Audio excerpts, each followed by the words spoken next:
Hello students, आप लोग कैसे हैं।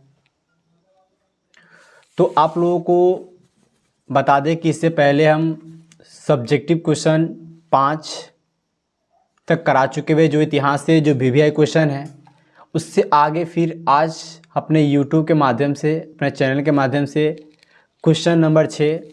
तो आप लोगों को बता दें कि आप जल्दी से जल्दी अपने फ्रेंडों के साथ मेरे चैनल को शेयर कर दीजिए ताकि उसे भी मैट्रिक एग्ज़ाम में अच्छा से अच्छा नंबर आ सके। तो मेरा यूट्यूब चैनल चैतन्य इंस्टीट्यूट क्लासेस, जो आपको बिहार बोर्ड की हिंदी, संस्कृत और सामाजिक विज्ञान की 100% तैयारी कराएगी। तो बच्चों, आज हम देखते हैं कि छठा क्वेश्चन क्या है। तो औद्योगिक क्रांति ने किस तरह विश्व बाजार के स्वरूप को एक विस्तृत बना दिया, माने किया। तो हम लोग समझेंगे इसका आंसर को कि औद्योगिक क्रांति ने विश्व बाजार को तमाम आर्थिक गतिविधियों का केंद्र बना दिया।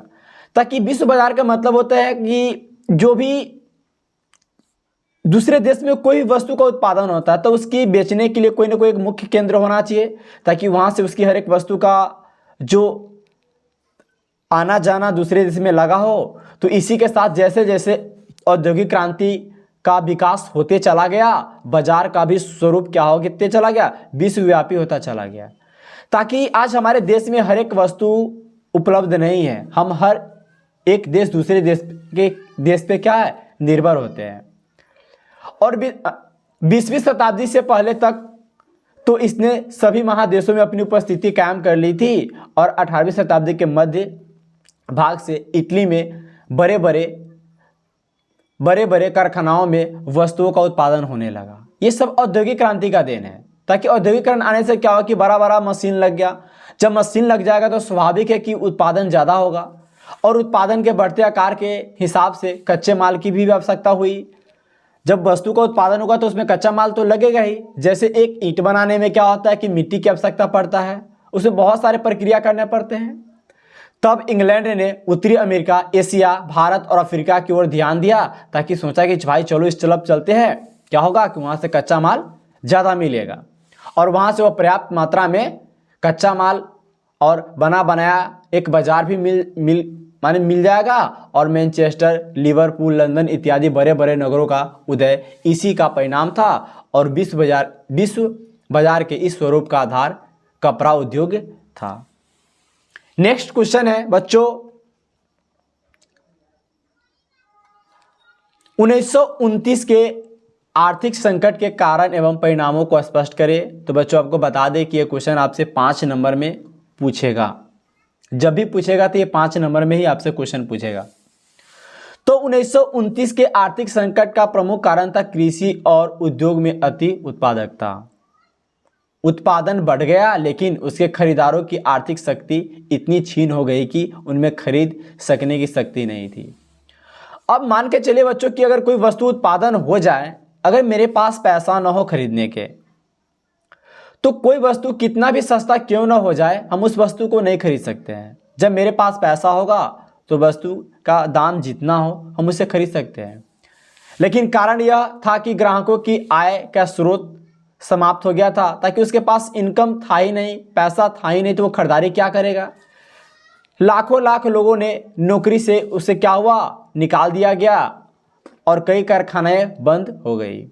अमेरिका के अनेक बैंक दिवालिया हो गए और सुना तो यहाँ तक जाता है कि बाजार को स्थिर रखने के लिए अमेरिका ने लाखों टन गेहूं को क्या किया था, जला दिया था।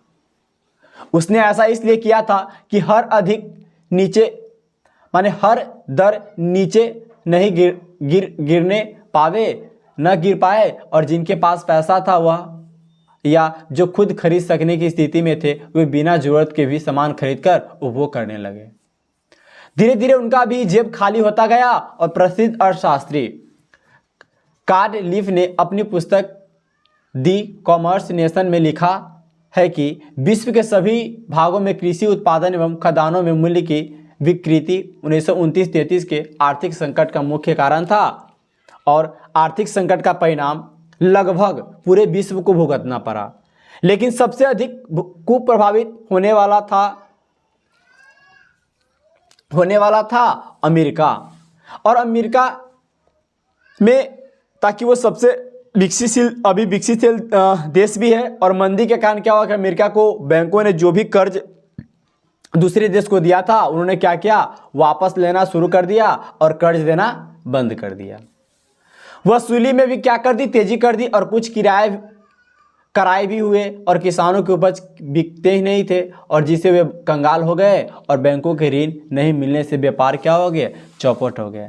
तो बच्चों यही था 1929 के आर्थिक संकट के कारण।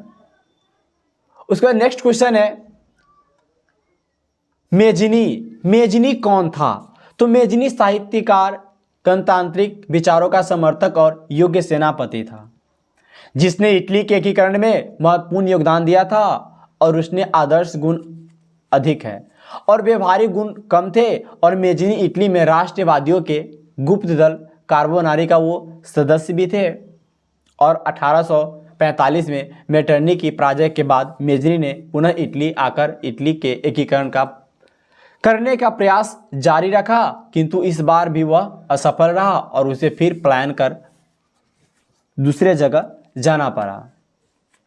नेक्स्ट क्वेश्चन है पूंजीवाद क्या है? तो पूंजीवाद से तात्पर्य ऐसी अर्थव्यवस्था से है जिसमें उत्पादन के साधन पर व्यक्तिगत स्वामित्व होता है और जिसका उद्देश्य लाभ अर्जन है, ताकि कोई भी व्यक्ति जब उसमें अपना पैसा लगाकर अपना कोई बिजनेस खड़ा करता है तो उसे सोचता है कितना से कितना लाभ उसे कमाया जाए। और यह एक ऐसी राजनीतिक आर्थिक व्यवस्था है जिसमें निजी संपत्ति तथा निजी लाभ की अवधारणा को मान्यता दी जाती है, और यह सार्वजनिक क्षेत्र में विस्तार एवं आर्थिक गतिविधियों में सरकार हस्तक्षेप का विरोध करती है। तो बच्चों हम लोग फिर नेक्स्ट क्वेश्चन, आज का लास्ट क्वेश्चन 10 देखेंगे। तो हिंद चीन में फ्रांसीसी का प्रसार का वर्णन करें कि हिंद चीन में फ्रांसीसी माने फ्रांस का जो है उसमें कैसे पदार्पण हुआ उसके बारे में हम लोग जानेंगे। तो 17वीं शताब्दी में बहुत से फ्रांसीसी व्यापारी पादरी हिंद चीन पहुंच गए, और 1747 के बाद से फ्रांस अन्नाम में रुचि लेने लगे, और 1787 में कोची के चीन के शासक के साथ संधि का एक मौका उसे मिल गया।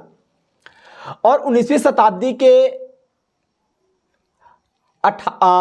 शताब्दी के अन्नाम कोची में फ्रांसीसी पादरियों की बढ़ती हुई गतिविधियों के विरुद्ध उग्र आंदोलन हो रहे थे, और फिर भी 1862 में अन्नाम के सैन्य बल पर संधि के लिए उसको सैनिक बल उसके पास ज़्यादा था, उसको मजबूर करके उस संधि करने के लिए बाध्य किया। उसके आगे अगले वर्ष में कंबोडिया की संरक्षण में ले लिया गया, और 1883 में तोकिन में फ्रांसीसी सेना का प्रवेश हुआ, और इसी तरह 20वीं शताब्दी के आरंभ तक संपूर्ण हिंद चीन फ्रांस की अधीनता में चला गया। तो बच्चों इससे आगे नेक्स्ट क्वेश्चन जो हम इतिहास से नेक्स्ट वीडियो में लाएंगे, तो आप लोग अपने फ्रेंड को साथ ज़्यादा से ज़्यादा शेयर कर दें ताकि इस वीडियो को देखे और वो पढ़कर अच्छा से अच्छा मार्क्स ला पाए। जय हिंद, जय भारत।